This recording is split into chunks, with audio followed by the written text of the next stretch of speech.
Okay, okay, folks. It's a long afternoon, and we'd appreciate everybody coming back and joining us. I think the last few sessions, the Columbia Snake River system was fascinating. Discussions we had earlier about economic corridors and permit reform. This is one of the reasons why Penware and our accelerator wants to develop this academy to deal with international trade, transportation, technology, human capital, the integration of economic and trade corridors, is because you learn so much. And having legislators, members of Congress, administrative people, staff join us in person to hear these kind of panels, coming away feeling like they really learned something from this. So we're gonna change tunes here to another mode of transportation, trucking and intermodal freight. And so I'm going to turn it over to Senator Smith, who is going to lead us, introduce the panel, talk a little bit about his favorite project. And then after that, we have a legislative roundtable with legislators from the 5 states that will be reviewing what we've talked about today and talking in general about supply chains and what specifically is going on in their particular jurisdiction. Senator? Well, good afternoon, everyone. I'm State Senator David Brock Smith. I have the privilege of representing Southwest Oregon. So that includes Curry, Coos, Douglas counties, the most beautiful Senate district in Oregon, right, Senator Frederick? Yeah, thank you. And I'm excited about this panel today. We have, of course, Jana Jarvis, which is the Oregon Trucking Association President and CEO, Nate Lawson with Infinity Intermodal, the Chief Operating Officer, as well as Jana's counterpart in Washington, Sheri, the Washington Trucking President and CEO. And we're going to be talking about this afternoon how the intermodal facilities in Lawson Trucking play a critical component to the regional trade network and strategic industries. Bruce did mention an exciting project that is slowly but surely moving forward down in Southwest Oregon, and my district is Coos Bay, and that's the Pacific Coast Intermodal Port Project.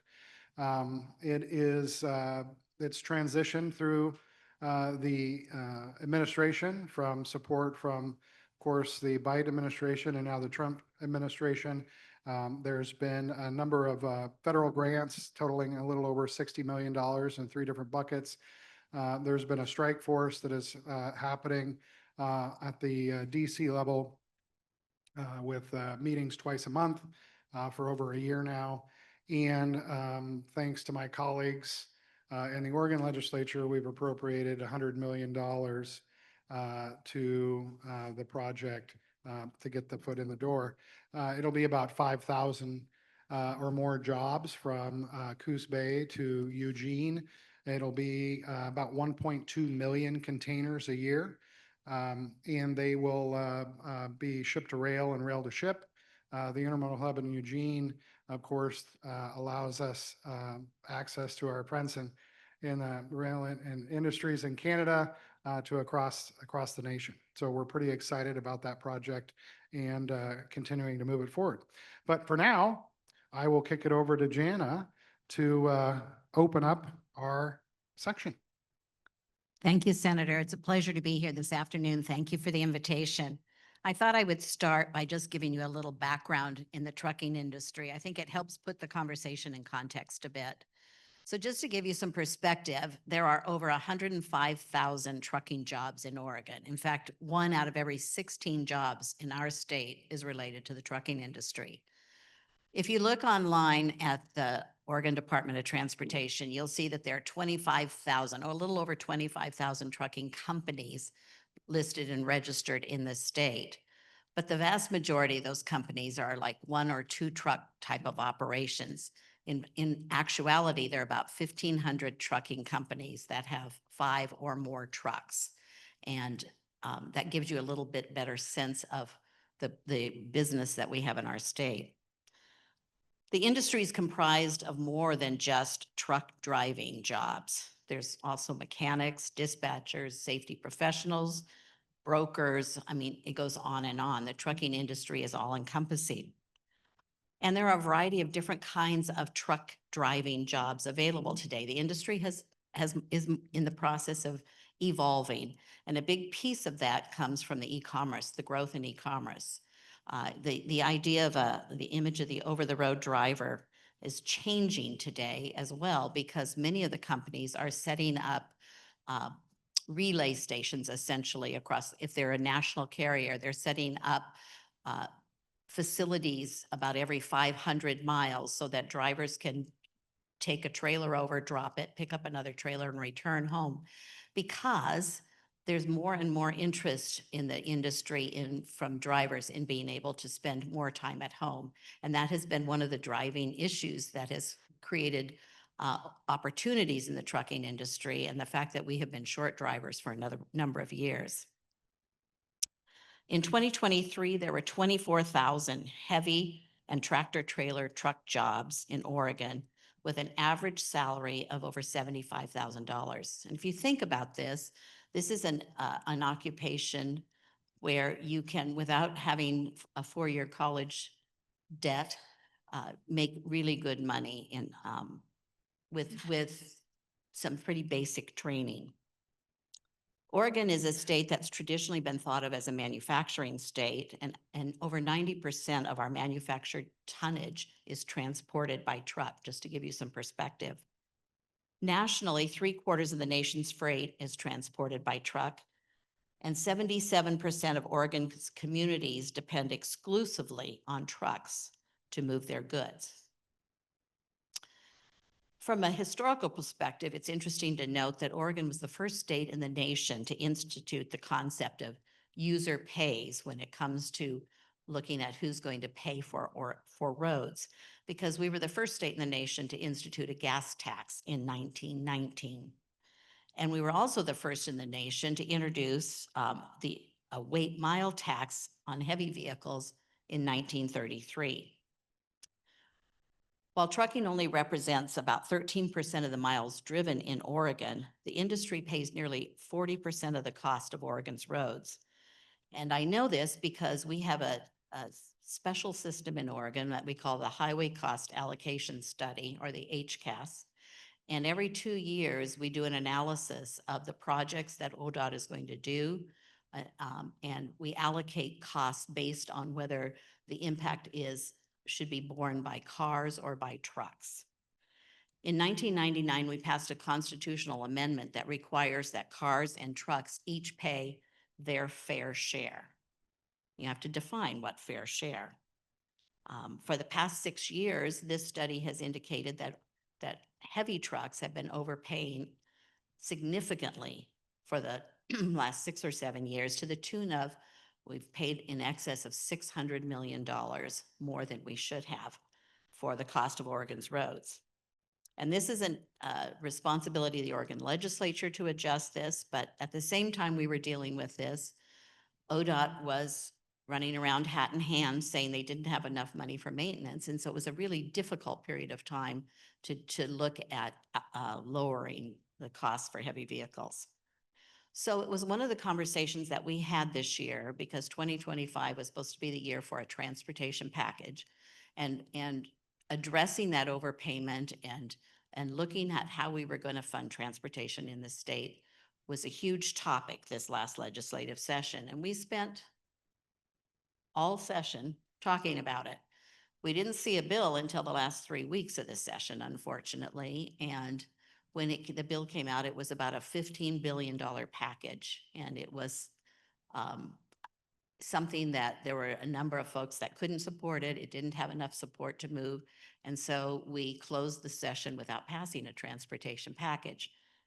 And shortly thereafter, the governor called a special session, because what was going to happen was ODOT was going to have to lay off about 500 of their maintenance workers because they didn't have enough money to pay to have the roads plowed this winter and things like that. And so we started in working on a special session. I feel like I've been in session all year this year so far. Not the only one. I took about a week or two off after session, and then we went right back to working on the special session. And we met on August 29th for that purpose. And the bill didn't pass until September 29th. But interestingly enough, it did raise about I believe it was $4.3 billion to address ODOT's maintenance needs. But for the trucking industry, the more important piece of that was that we finally addressed our system of taxation, how we pay taxes. I mentioned to you earlier that Oregon was the first state in the nation that introduced a weight mile tax. And shortly thereafter, a number of other states adopted that same taxing methodology. But over the last decade or two, all other states moved away from that and moved to a fuel tax. There were initially three other states, and then recently Connecticut added to it, where they had a supplemental kind of weight distance tax that was in addition to their fuel tax, but every other state had a fuel tax except for the state of Oregon, which made us an outlier. It made it difficult for us to participate in all the federal programs. It made it difficult for us to know if there was evasion in the system because we didn't have the data that every other state was collecting. And so it's been something that the industry has been promoting for a very long time. And in House Bill 3991, we were able to make that change. And so in July 2027, we will take those 86 very complicated rates that we have in our system today and reduce them down to 10 rates. And then in July of 2029, we will introduce a diesel tax and lower those weight mile tax rates accordingly. And then we'll be able to participate fully in all the federal programs. And I think it will, from our perspective, it's one of those things I think will allow us to address our cost. Oregon's significantly the most expensive state in the nation for trucking taxes and fees. In fact, our average, we pay for a 5-axle, 80,000-pound truck, we pay an average of $37,494 per truck. The national average is about half of that. Connecticut is the second highest state, and they are at in the $30,000 range. So we're 14% more expensive than the number 2 state. And so addressing our taxes and our fees is really critical to the industry to keep us competitive with the rest of the country. I think the only other thing I would mention in this is that because we don't have a diesel tax for heavy vehicles right now, we don't assess a diesel tax rate at the rack like we do for gas. So we've got 2,500 gas stations across the state, and every one of those stations has to fill out a report about how much diesel tax they've collected and submit that on a monthly basis.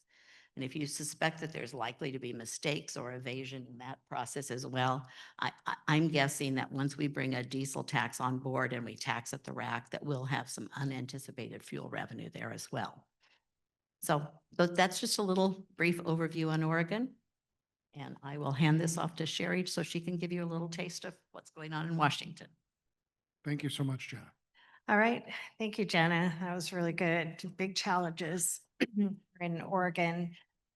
So I represent the Washington Trucking Association. One thing I will say about Jana and my job is we both work for trade organizations. We are one of our bodies are there's one of us in every state in the nation, so that we have 50 state colleagues, and we're affiliated nationally with the American Trucking Association. We all have different issues in our state, and sometimes the way our federal partners respond to issues is very different from the profile of our own states, and we have some of that going on right now. So it's a very unique position that we're in, but a few stats. Jana and I kind of have the advantage of the American Transportation Research Institute, which provides a pretty good summary of BTS data, all kinds of federal data that gives us a profile of the industry in our state. So We employ 1 in 18 Washingtonians. There's over 170,000 jobs in the trucking industry in Washington and about 36,000 CDL jobs. Our wages match about what Oregon is, over $75,000 a year average pay for a heavy-duty truck driver. So again, when you consider $5,000 to $7,000 and about a 6 to 8 week program to train to be a CDL holder, and then additional training from a responsible employer to make sure you're roadworthy. It's a fairly low cost, low barrier job to get into.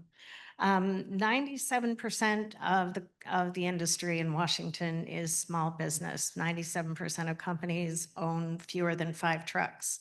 And that's face of the industry. I mean, we are the definition of small business.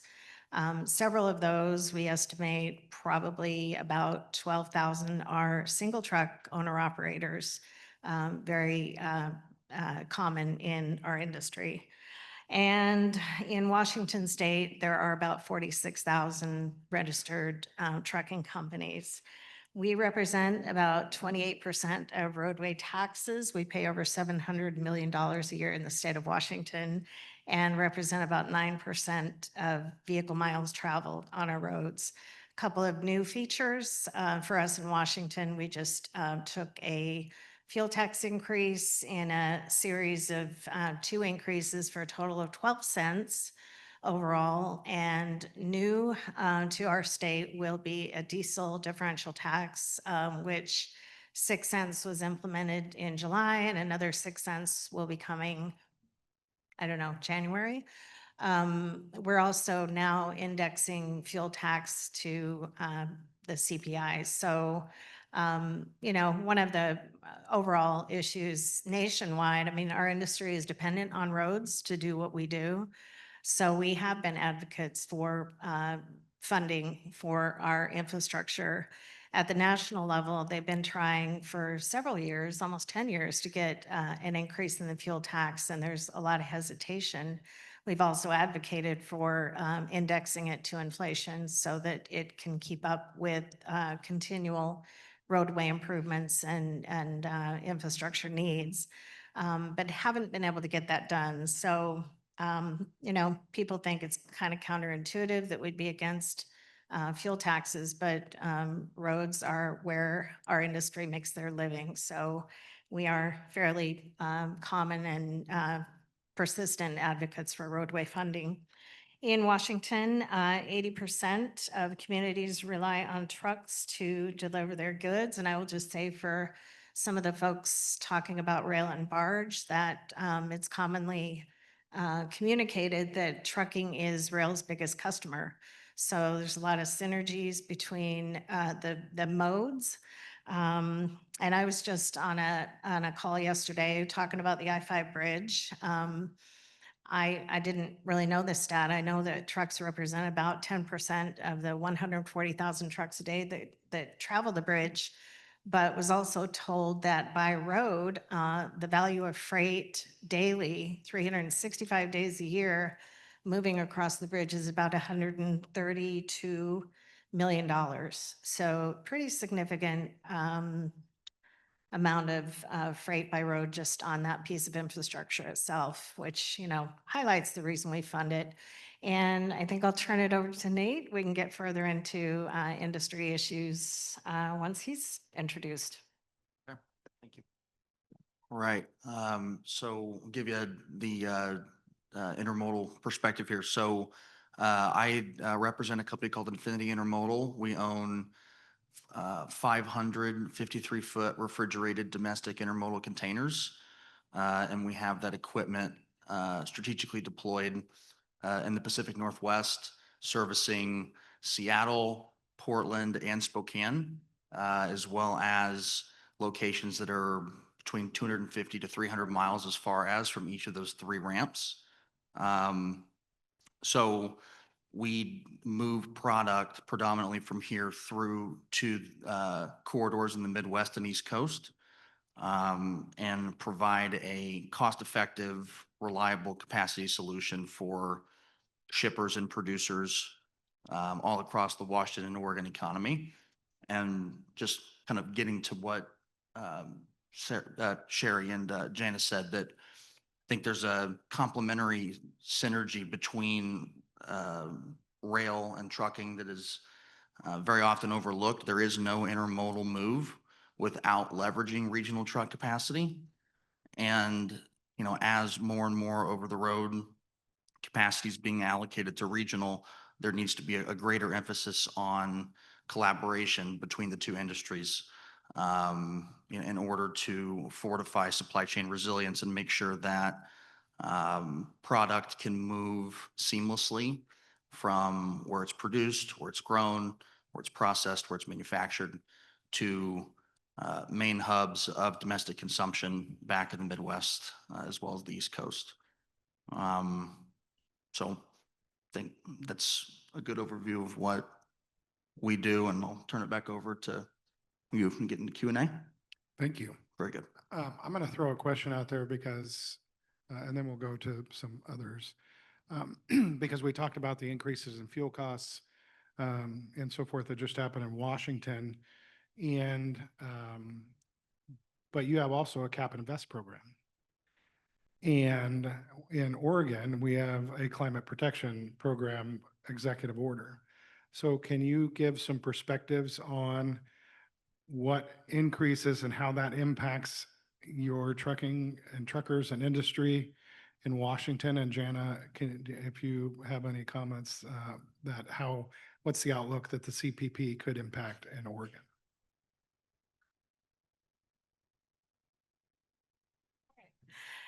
So the impact has been pretty big, and it's especially hard on intrastate commerce. So a lot of farmers and a lot of small truckers, people in construction who don't have many fueling options. We have a lot of regional carriers, motor carriers that do a lot of business via terminals outside of the state.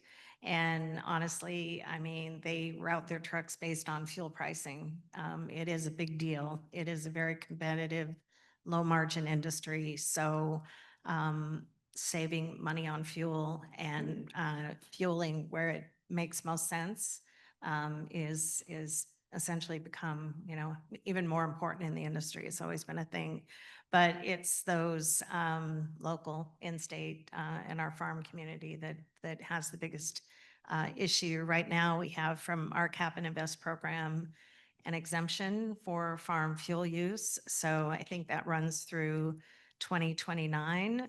There's a new process in our state for motor carriers to claim that exemption. It applies to both farm transport and to I guess farming and transport. So farmers and truckers for the time being.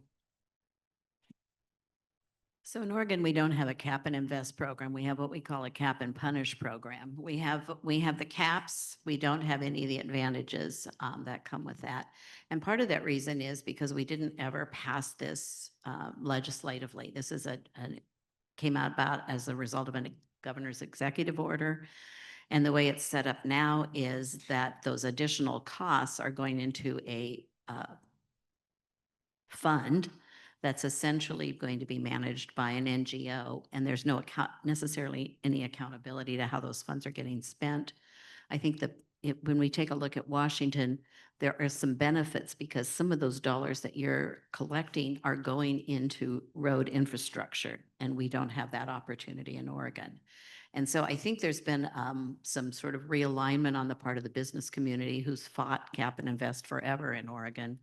But in terms of if we're going to have the program, we'd like to see some of those dollars, those transportation dollars, get spent on transportation projects. Thank you. So I'm the vice chair of Energy and Environment for many years in the legislature. So I took the liberty on that one.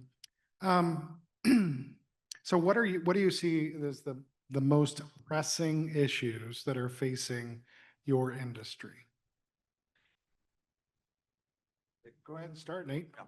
Okay, so, you know, I think kind of getting back to the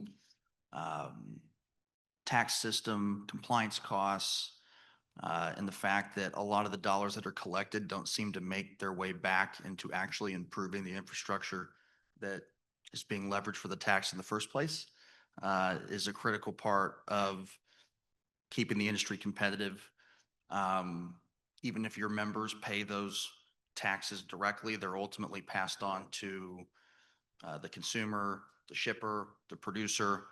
And so it's critical that moving forward, any type of framework for taxation, compliance costs, infrastructure investment focuses on trying to reduce the burden while also trying to fortify the roadways and the infrastructure to ensure that things remain fluid. Time is capacity. We know that better than anybody. I think we were talking last week that if you just eliminated wait time, there wouldn't be a driver shortage. So sitting on the highway for 2 hours waiting for, construction to be completed when you've already paid a significant amount of tax to support that in the first place is extremely frustrating from the private sector.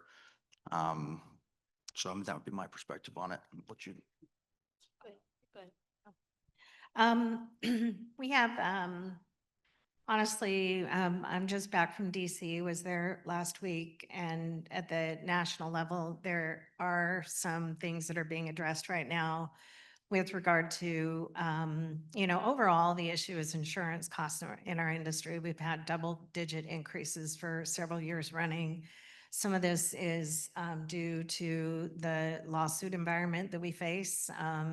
There've been some pretty high-profile nuclear verdicts across the country. That's, just one piece of it. There's also a huge emphasis on organized retail crime and cargo theft through cybersecurity issues. So one of the things that kind of is giving us a new opportunity to raise awareness of these issues and some of the reasons why our insurance costs are going up. It's making it harder and harder for, again, 97% of the industry is small business. And when you're that small, you don't really have the infrastructure company-wise to overcome some of these major issues that are happening. And so really support for very small businesses. Otherwise, we're going to end up with a lot of conglomerates, and that's a very common thing in the industry. You're either going out of business or you're merging with someone in order to be able to stay in business. I'll just add one thing to that. It's very difficult to find 30 to 40% cost of insurance increases somewhere in your P&L. That cost is just yet another thing that ultimately has to get passed on. And yeah.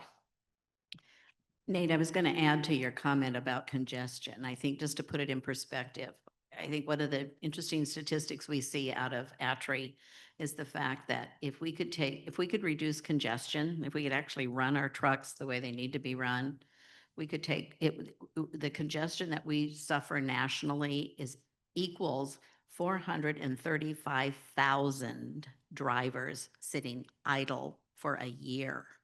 That just gives you some perspective on how much congestion costs our industry. But I think on another point for a regulatory environment that is impacting us negatively is this concept of are the environmental regulations that we're dealing with. I mean, we have been following the California Air Resources Board's regulations for some time.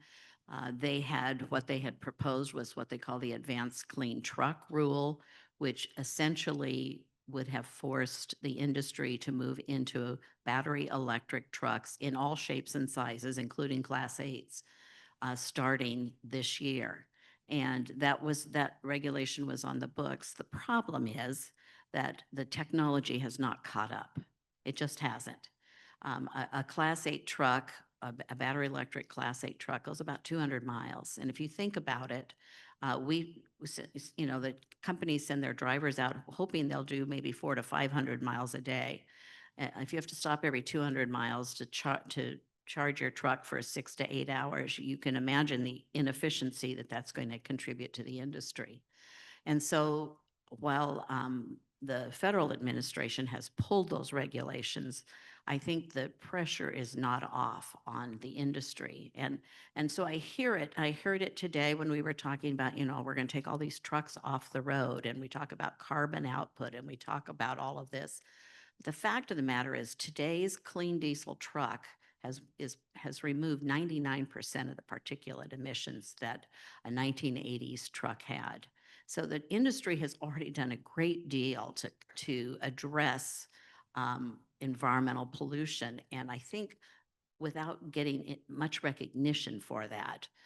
And so my hope is that we will continue to look at our industry and realize that when you're going to, I like to say we're the most regulated, unregulated industry there is out there, because, we were deregulated in the 80s, but trust me, there's hundreds of pages of regulations that the trucking industry is subject to. And I think this is one of those areas that is really going to have a huge impact on us, the direction that we're going in the future with some of the environmental regulations being proposed on our industry.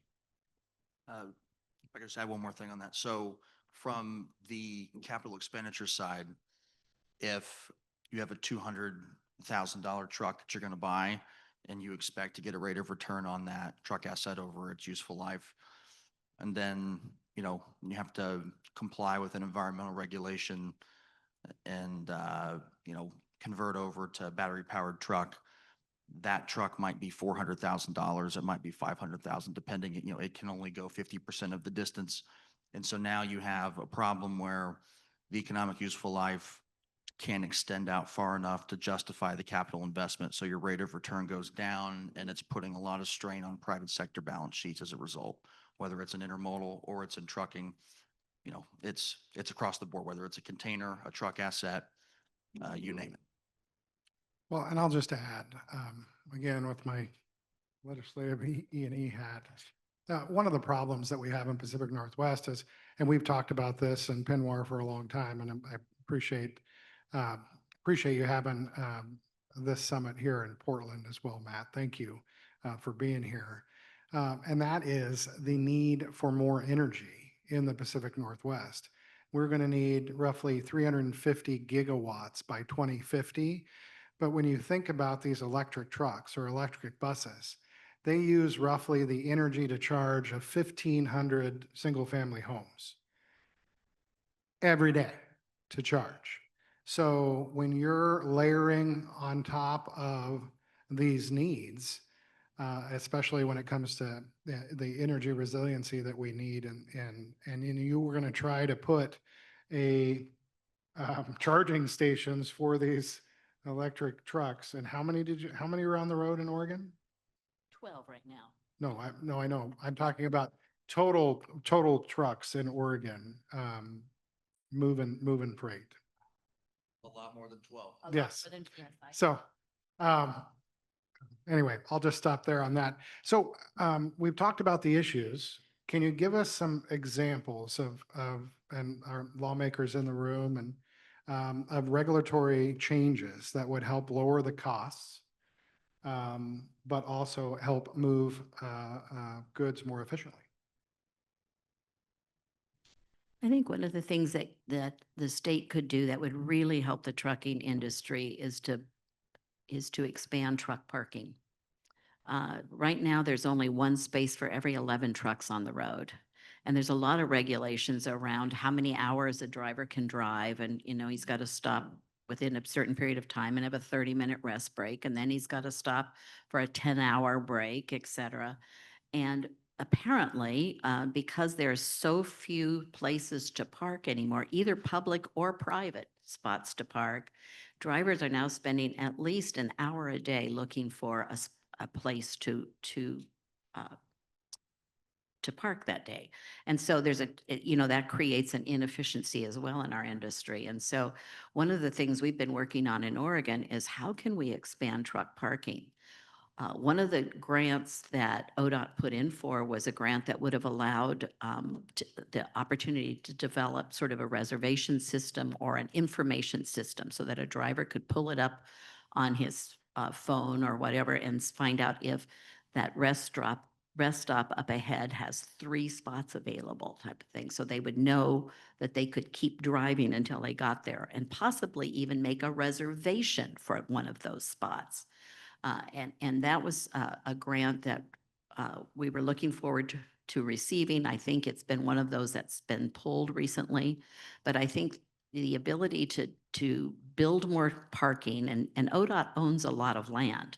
So I think there's an opportunity to expand even at the rest areas that we have currently, would be a huge benefit to the industry because it would take some of that inefficiency out of the system. And I'm just going to add to that, truck parking also in Washington. I'm looking at my WisDOT friends back there. We've done a lot to raise awareness on this issue. We are under regulatory hours of service. We're under mandates for electronic logging, which means, you know, industry has a hard stop. If there's a rest break, whether it's a federal rest break or something within the state, there's a hard stop. The truck has to stop.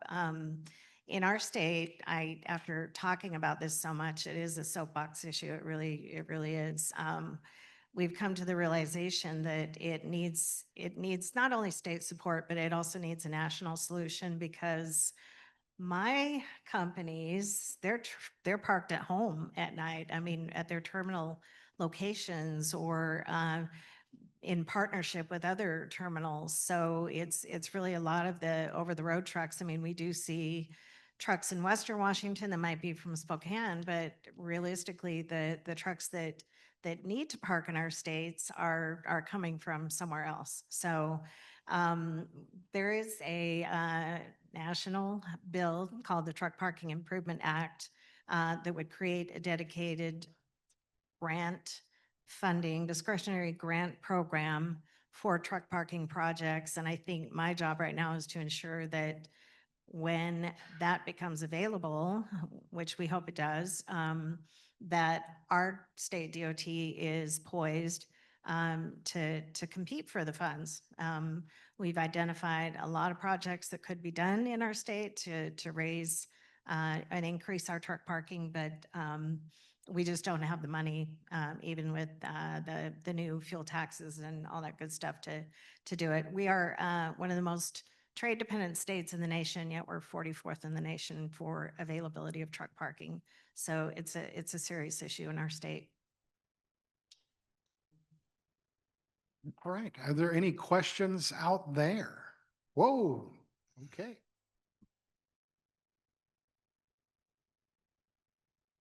Yeah, just a quick comment. When you run north and south of the border, how's that wait time doing at the borders there? Are you guys seeing any challenges, any opportunities for improvement there? Sorry. Yeah, so the Canadian-US border, do you run trucks north and south? Any comments on the border crossings there? So my state is adjacent to the Canadian border. And yeah, I mean, we're actually anticipating quite a lot of issues. I mean, we have FIFA World Cup coming next year. We have, I don't know how many border crossings that are undergoing construction or about to undergo construction for redevelopment. I couldn't tell you how many trucks are crossing every day, but I'm also hearing, you know, I've heard for a long time, I used to sit on our freight mobility board as a board member, that our port activity, especially in Seattle, Tacoma area, has been on a long, slow decline from competition from Canada and other places, that now some of our members, customers, are actually asking them to make the haul or pick up containers in Canada. I mean, that's the competitive situation is getting pretty darn serious, which, you know, adds to the border congestion issues. So I'll pick up on the port activity. And so that's a huge source of freight traffic for intermodal, not just for container turns, whether it's in transloads to 53-foot domestic boxes, whether it's 20s, 40s, but it's a critical part of making sure that regional drayage remains available for domestic use and for port use. So at least most of the dray providers that we deal with have a port business and they have a domestic business. And it's best for, every participant, every stakeholder when both are doing well. And so, we're concerned that some of the downtick in trade activity result from the tariff policy can have some adverse negative consequences on consistent capacity availability for regional drayage, which again is critical for intermodal execution. They need that, whatever the market share is for each individual provider, they need that 20, 30, 40% of their book to be there, or the math doesn't math for them. So, yeah, absolutely. I just want to follow up because I don't mean to disparage our ports. I mean, we've been, some of the top ports in the nation, and we're really proud of that. But one of the things that several stakeholders are working on right now is a trade strategy for Washington, just recognizing our trade dependent status, and many stakeholders who are concerned about declining business in our state. And I think we're starting with a good framework of a strategy, but it's also kind of highlighting the type of commitment and whether or not we have it to create that regional freight network that actually makes our state, brings back some appeal to our state as far as a place to move cargo. Hi. Oh, sorry. Quick question, or may I? I just want Stephanie Bowman, Vice President, Transportation Institute. Sheri, thank you for bringing up the trade strategy. My question was more in terms of supply chain. One of the weak links we don't talk enough about is workforce development. You touched on it just a little bit, but if you could talk a little bit more about what both your states are doing, and clearly this is a cross-border problem throughout the industry. Thank you. Yes, trying to get enough drivers has been an issue for some time. And I think it isn't necessarily just trying to get enough drivers, but it's trying to get enough well-qualified drivers. And I think that's been kind of the focus lately. And there are a number of different state programs. We have 9 workforce boards in Oregon, and we've been kind of focused on making sure we have a trucking representative on each of those workforce boards so that we can continue to try to advocate for grant funding for CDL training. And we have some of our workforce boards that are more engaged in that than others, but that's an ongoing problem. But it isn't just drivers, it's also technicians, mechanics. We're discovering, and particularly as the industry and the technology is evolving, that is going to be an even larger issue. So we're just kind of on the cusp of that, but we've been trying to get a lot of grant funding for that as well. And thank you for bringing up that topic. Definitely a top 3 concern for our industry. And I'm not seeing my Washington delegation as in terms of legislature here, but I think in 2022, very well supported by the legislature was creation of a CDL grant program. So yet another program that was dedicated directly to supply chain jobs. It wasn't just CDL, but this program, after $7.5 million in investment over 3 years, we lost the funding last year in a tough budget year. But we're building momentum to bring that back. I mean, we're asking for a $2.5 million investment to keep encouraging people to go into these supply chain jobs. And it was surprising to me to find that it not only provided the funding for folks to pursue these careers, but also allowed some of the education providers to expand capacity and to start up operations in underserved areas. So more rural areas where, people had to move out to get job training. And unfortunately, those programs, it just kind of dried up overnight. So it's something that we're really looking to bring back. And it not just support, it's not just in support of the trucking industry. It supports construction trades, it supports farming, it supports transit. So it's a very good deal. And if you know any Washington legislators, just let them know. Hello. If I could ask, and this could be explained to me later if you want. It's a personal question on if I want to ship something in a shipping container, let's say to Ireland. I don't know how to do it. Is there somebody here that can help advise me. And I'm willing to talk after the Yeah. committee breaks. Does it need to be refrigerated? So we can't get you to Ireland. We can get you anywhere in the continental US, but I can hook you up with somebody who can help you out. All right? Nate, I've got a question for you that I think you can answer. So given all the discussion about railroad mergers, BNSF, CSX, NS, UP, how is that going to affect intermodal movement across the country? Sure. Yeah. So I'll focus specifically on how it impacts the Pacific Northwest first. So from an intermodal perspective, we are a predominant BNSF shipper.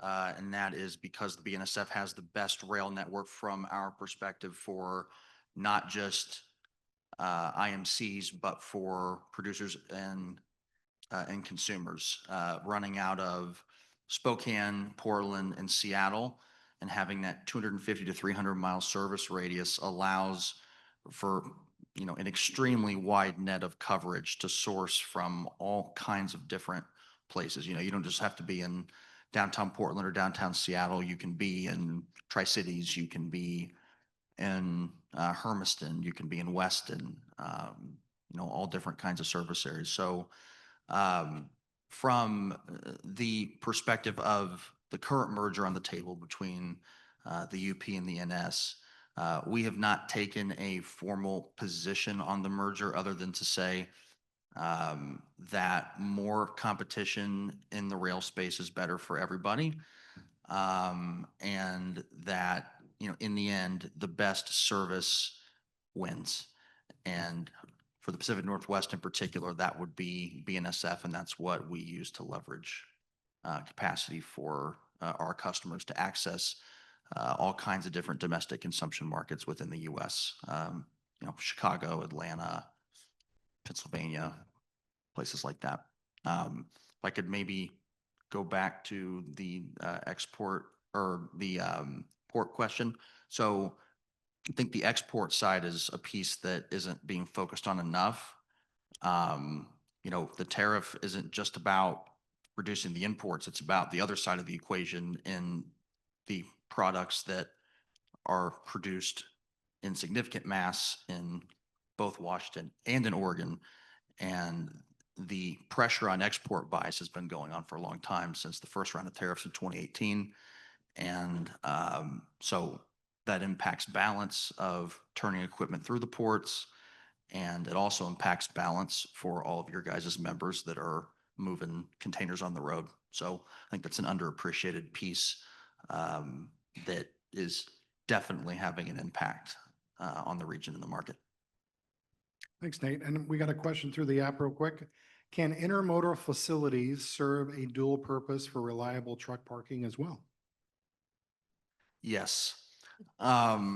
So it's a great way to stage equipment, whether it's trucks, containers, chassis, facilities for repair that can perform you know, work on multiple different classes of assets. Tremendous opportunity for synergy there, in my view. Any other questions out there? Back in the back?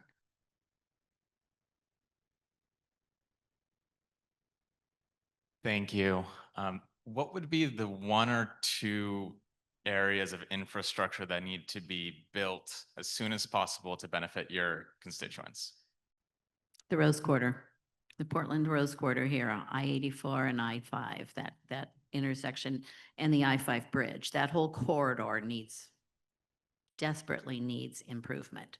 And so we have been actively working on that for years. Sheri mentioned she was just back in DC. I was also just back in DC this last week. Same issue, trying to make sure that the grants that are available are going to be being able to be taken advantage of. So that's a key corridor for us. The product that it's interesting to think about in Oregon. You know, we've got the I-5 and we have the I-205, and the product that is moving down I-5 is actually what feeds Oregon's economy. I mean, trucks aren't going to go down I-5 unless they have to. Otherwise, they would bypass and do I-205 because even though it's congested, it is not as bad. So the product that's moving from Canada to Mexico is going to take I-205 and skip, miss the city portion. But most of our industry that's located in the Northwest Industrial District, along Swan Island, North Portland, all of that, those trucks are hauling raw materials or finished product in and out of there. The port is also located down there. So that's just for the trucking industry. Improvements on the I-5 bridge and the Rose Quarter are the key projects that we need yesterday. Yeah, I-5 bridge for us as well. Would love to see our trade strategy evolve into something that was a little more comprehensive in planning. In Washington, we have several key projects that are underway. Puget Sound Gateway being one of them, completing 509 and 167 corridors to the ports of Seattle and Tacoma, and the Spokane North-South Freeway, the Highway 18 interchange. It's been a very difficult summer with a lot of the construction and maintenance that's going on in our state, but we've abdicated for it, so we're going to put up with it. But yeah, I mean, going back to our trade strategy, I do feel like there needs to be a more comprehensive conversation on freight mobility as a policy goal and continuing to move forward on those issues. Thank you. Just to kind of a follow-up on the congestion, because it seems to be a real challenging problem. I live in South Bellevue, and the 405 construction between Bellevue and Renton, and I'll drive to the airport, and it seems like every other vehicle at 11 o'clock in the morning is a truck stuck in traffic, not moving at all. And so one of the things that Pinware tries to do is to give a consistent message to a very powerful congressional delegation, Republican and Democrat, on all the right authorization and appropriations committee. They haven't raised the federal gas tax since '93. How are we going to make sure that this new transportation bill that everybody's focused on, and we're going to talk about tomorrow also, includes not only formula funds to the state DOTs to maintain interstate highways, but discretionary grants like infra, mega, bridge replacement, expansion of freeways. The previous administration was not in favor of expanding freeways. This administration may well be in favor of that for trade corridor purposes. So what can we do to figure out how we can expand choke points in our interstate system in particular? Really good question, Bruce. Are we committed to it? I think is probably the biggest question. And if we are committed to it, are we ready when that, money starts to flow again?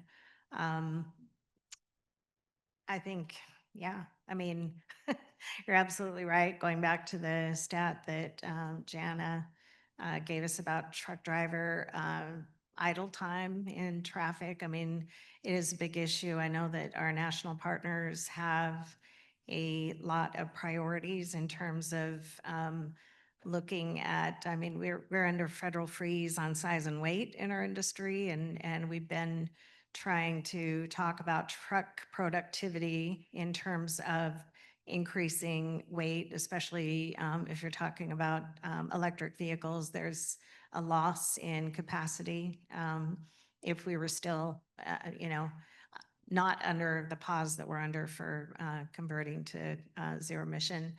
And so, is it time for a national conversation really about how can we make trucks more productive? How can we get back to commitment to building the roads that the trucks need? If it's going to be, continued to be a major mode of freight. Also, too, I mean, there's heavy investment going on in our state in transit that is not yet up and running, and we don't know what the impact of that is going to be. I'm sure there's good information on it, but I think we can all benefit when we have transportation choices for those who can make a choice. I mean, trucks don't have much option. They need the infrastructure to run on. Commuters, everyday commuters do have options, and ensuring that those options are available, running, maybe that will help our capacity issues. Not a real solid answer, but I think we need better messaging. I don't think the average citizen understands what it costs to maintain, to build and maintain roads. When we talk about transportation funding, people will often say to me, yeah, well, I already paid for that road. And they don't realize how much goes into maintaining that road and keeping it in good working order. We don't talk about what roads contribute to our economy. And while we can talk about, freight moves on rail, it moves on in marine, the bulk of freight is moving on trucks, and we need roads in order to be able to keep our economy moving. And we just don't talk about it like that. And I think we need to do a better job of marketing the value of investment in roads into your lifestyle, into what you can have as based on investment in roads. And I keep looking for the magic sentence or the little statement that we could make, but we just need to talk about it in a positive, productive way. Great. Nate, from your, just last question toward you, on that same question, what is the appropriate role for federal, state, public infrastructure financing? And what is the role that, where can private capital help with that mix to get us to proper infrastructure from an intermodal perspective? Sure. So, I mean, private capital needs to focus on the trucks, containers, chassis if you own your own, and the federal and state bodies, to both Sheri and Jana's point, need to focus on roads, which are directly tied to fluidity. The closer you get to an intermodal terminal, you start grinding to a screeching halt because you're always right in the middle of a main city where all the congestion is, right? And so making sure that, equipment can turn through those terminals, move through those cities, however the freight is moving, will go a long way to putting more time back into the capacity equation, which is going to help everybody. Great. I always like to remind people that when the Romans conquered the world, after they conquered an area, the first thing they did was go build a road. I mean, there's a reason for it. It wasn't just to move their military. It was also to move commerce. Yeah. And we have to start thinking about it from that perspective. Yes. All right. Senator, final comments? Thank you. So Tom mentioned that I should probably, so I live in a small town on the southern Oregon coast. It's called Port Orford. So if you look at the map, it's where Oregon juts out the farthest in the southwest Oregon. It's the oldest town site on the Oregon coast, and it's the farthest westernly incorporated city in the contiguous United States. And it is a very long ways from here. It's about 5 hours to get there from here. But when we talk about the things in trucking, and it's critically important. In fact, I had an opportunity when I was a county commissioner down there, and you may remember this, but we grow cranberries. I grow all the cranberries in Oregon are grown in my district and in basically Coos and Curry counties, and we wanted to ship them to Asia. And but we couldn't get a phytosanitary certification. We can only get a 14-day fresh phyto. And so we had up here in Portland, President Obama had these Made in Rural America White House forums. And so I was able to attend and grab the director of the USDA, and I pulled him aside, and he said, "That's ridiculous." I said, "I know, right?" And so in about a month and a half in 2014, we changed the USDA changed their phytosanitary certification rules on not just cranberries, but blueberries, strawberries, and cherries, so that we can use refrigerated containers and get them over to Asia, which in China alone, Senator Frederick and I went and did a trade mission. Oregon exports about $12 billion a year in goods to China. I say all this because when we talk about these real problems that are impacting the trucking industry, Jana's right. I mean, what these individuals and the members that they represent really drive all of our economies in our state. And it's especially true to my folks that live down in Port Orford. The pear that is grown in Hood River costs less at the Fred Meyer in Portland than it does at my Fred Meyer in Brookings because of all of the added costs associated with getting that pear there. And so those things need to be taken into account when we're talking about these policies, when we're talking about the trucking industry and how it impacts some of our most rural communities that frankly make on average $31,000 a year. So thank you all. Thanks to Pinwar. I really appreciate the opportunity. Let's give our panelists a big round of applause.